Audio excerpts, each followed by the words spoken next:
Okay, good morning students. आज का topic है टोपी। जिस टोपी को आप यहाँ देख पा रहे हैं, यह टोपी अंग्रेज़ों के शासन के बाद की टोपी है। इसके पहले सिर पर पहना जाने वाला जो हमारा पारंपरिक पहनावा था वो थी पगड़ी। हमारे देश में अलग अलग क्षेत्रों में अलग अलग तरह की पगड़ी पहनी जाती है और यह पगड़ी उच्च वर्ग, मध्य वर्ग, निम्न वर्ग के क्षेत्र के लोगों के द्वारा भी अलग अलग तरह की पहनी जाती है। जैसे यहाँ उदाहरण के रूप में मैं दिखाना चाहूँगा, उस समय राजाओं के द्वारा पहनी जाने वाली पगड़ी कैसी हुआ करती थी।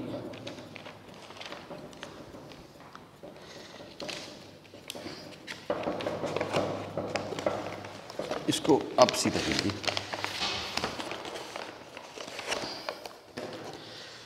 शाहजी, राघोबाजी, शिवाजी, बाजीराव, नाना फडणवीस, बापू गोखले, संभाजी, तानाजी, बाजी प्रभु, रानी लक्ष्मीबाई, कटा, स्वामी माधवराव, यहाँ पर कई नाम हैं जिनकी अपनी पगड़ी अलग अलग है। इसी के समानांतर देखेंगे जो आम आदमी की पगड़ी थी वह इनसे अलग हुआ करती थी।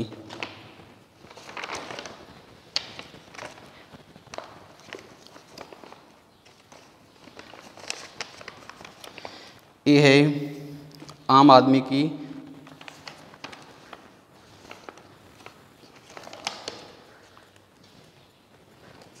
टोपी।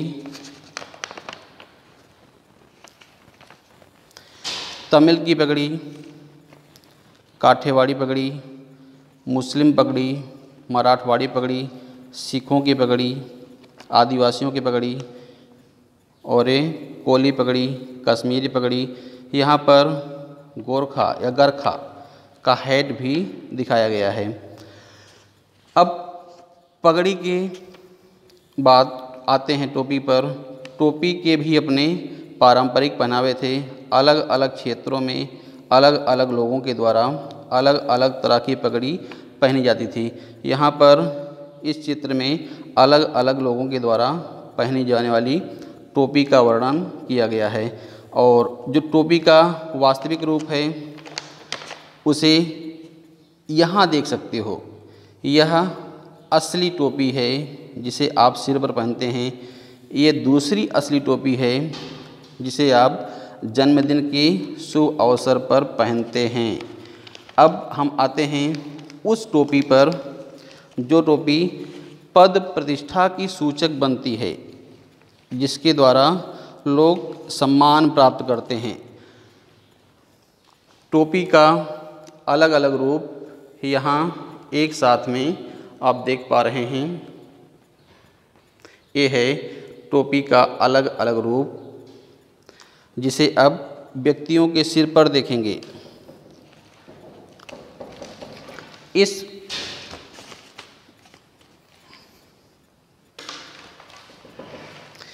प्रोजेक्ट में आप देखिए, सेना के ऑफिसर की टोपी, नौसेना वायुसेना के ऑफिसर की टोपी, भोजनालय सहायक की टोपी, टिकट कलेक्टर की टोपी, पुलिसमैन की टोपी, फायरमैन की टोपी और एक सैनिक की टोपी जो इनके पद प्रतिष्ठा के सूचक है। अब हम आते हैं अगले पर। इसमें पोस्टमैन की टोपी, फिर परिचारिका की टोपी, ट्रेन के गार्ड की टोपी, यह इनकी पद प्रतिष्ठा की परिचारक है। टोपी पर हमने टोपी के रूप, टोपी के स्तर, टोपी के स्वरूप देख लिए। अब टोपी शब्द पर आते हैं। टोपी सम्मान का सूचक है। सामान्य भाषा में, मुहावरे में टोपी पहनाना, टोपी सलामत रहना, टोपी उछालना, यह शब्द बार बार गरिमा, मर्यादा या सम्मान को ही सूचित करता है। जिस टोपी को आज हम पढ़ने जा रहे हैं इस पाठ के लेखक हैं सृंजय जी। सृंजय ने जिस कहानी को यहाँ पर प्रस्तुत किया है उसमें मानवीकरण के माध्यम से एक गौरैया एवं गौरा को मुख्य पात्र बनाया है। साथ ही उस समय के शोषण को उजागर किया है। एक गौरैया एवं गौरा किस तरह से शोषण को उजागर करते हैं और फिर टोपी के बनने की प्रक्रिया में किस किस स्तर पर कार्य होता है, इसको भी लेखक ने बाखूबी दर्शाया है। कहानी के अंत में मैं यह बताऊंगा, अगर आज सृंजय जी इस कहानी को लिख रहे होते तो फिर वे क्या लिखते। यह कहानी लगभग 30 से 35 साल पहले लिखी गई है, जिसकी वजह से उस समय की परंपरागत कहानियाँ जैसी होती थी वैसे ही राजा, रानी, प्रजा, सेवक आदि को यहाँ पर लिया गया है। कहानी की शुरुआत कुछ इस तरह से होती है। एक गौरैया और एक गौरा जो रोज़ की दिनचर्या के मुताबिक घर से अपने बाहर निकलते, दाना चुगते, दिन भर खाते पीते मस्त रहते, शाम को वापस अपने घोंसले में आते और फिर रोज़ के बीते बिताए की चर्चा करते और मस्ती से सोते। एक दिन गौरैया के मन में आया, काश मैं भी टोपी पहनती, मेरा भी मन टोपी पहनने का करता है। अब गौरे ने उसको समझाया, तू जानती है टोपी आदमियों का राजा पहनता है, टोपी बनने की प्रक्रिया में कितने पापड़ बेलने पड़ते हैं इसका एहसास तुमको नहीं है। लेकिन गौरैया थी जिद्दी, जो ठान लिया सो ठान लिया, जहाँ चाह वहाँ रहा। अब वह निकल पड़ी अपने लक्ष्य को पूरा करने के लिए। रोज़ की तरह दोनों निकले घूरे पर चुनने के लिए। चुनते चुनते गौरैया के हाथ लगा रुई का एक फाहा, पीस ऑफ कॉटन लगा, जिसको लेकर के वह बहुत खुश हुई और चिल्लाने लगी, मिल गया मिल गया मिल गया, टोपी का जुगाड़ मिल गया। गौरा के पूछने पर उसने बताया कि देखो टोपी का जुगाड़। गौरा ने कहा, तू जानती है इस रुई के फाहे से लेकर टोपी बनने की प्रक्रिया में कितने स्तर हैं और तू चली है टोपी बनवाने। गौरैया ने कहा, तुम इसकी चिंता मत करो, तुम देखते जाओ। वह निकल पड़ी दुनिया के पास। दुनिया अपने रोज़ की चर्या में व्यस्त था और उन्हें देखते हुआ बिफर पड़ा, तुम भागते हो या नहीं। लेकिन गौरैया ने निवेदन किया और उनसे कहा, तुम कार्य पूरा करो, कार्य के बदले तुम्हें आधी मजदूरी मिलेगी। दुनिया ने सोचा सौदा बुरा नहीं है। उसने पूरी मेहनत से टोपी रुई धुन दी, अच्छी रुई धुनी और उस धुनी हुई रुई में आधा हिस्सा खुद रख लिया, आधा गौरैया को दे दिया। गौरैया उस धुनी हुई रुई को लेकर पहुंची कोरी के पास। कोरी ने भी पहले डांटा, लेकिन जब गौरैया ने बताया कि इस धुनी हुई रुई से धागा काट दो, आधा तुम ले लो, आधा मुझे दे दो, तो कोरी ने भी सोचा कि सौदा बुरा तो नहीं है। जब आधी मजदूरी मिल रही है तो कौन ऐसा दुष्ट होगा जो काम नहीं करेगा। वह पूरे मन से धागे को बुन दिया। अब आधा कोरी ने ले लिया, आधा गौरैया ने ले लिया।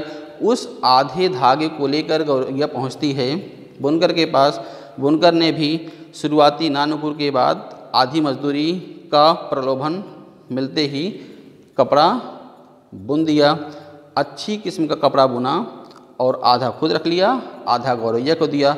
उस कपड़े को लेकर गौरैया आती है दर्जी के पास।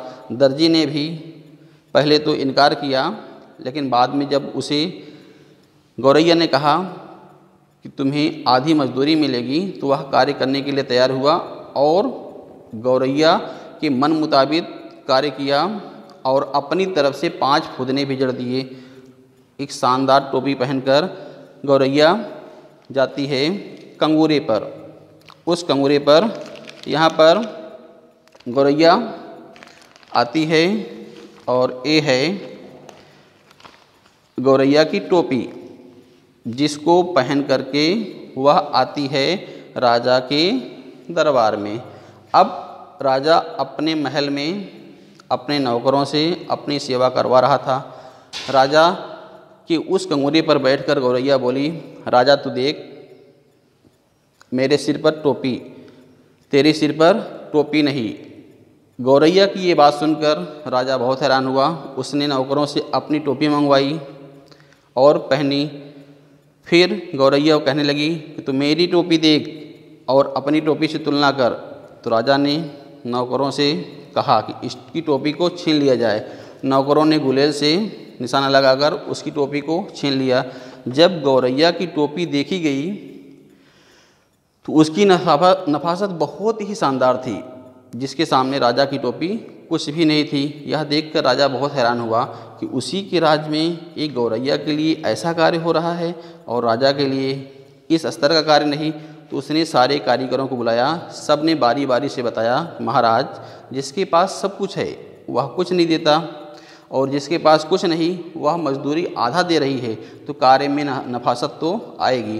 तो यहाँ पर लेखक ने दर्शाया है कि शोषण के द्वारा हम श्रम बेहतर नहीं प्राप्त कर सकते हैं। हम शोषण कर सकते हैं लेकिन बेहतर श्रम हमको तभी मिलेगा जब हम बेहतर मजदूरी देंगे। बेहतर परिणाम हमको तभी मिलेगा जब हम कारीगर कामगार को खुश रखेंगे। तो राजा को सबक मिला। यहाँ पर लेखक ने गौरैया के माध्यम से राजा के द्वारा किए जा रहे शोषण को व्यक्त किया है। लेकिन अगर आज यही लेखक होते तो वे क्या लिखते? जो आज का भ्रष्टाचार है, जो आज के राजा रानी हैं, ये अलग तरह के हैं। आज के राजा रानी हमारे राजनेता हैं। आज का भ्रष्टाचार इनके द्वारा किए जाने वाला तरह तरह का आर्थिक भ्रष्टाचार है।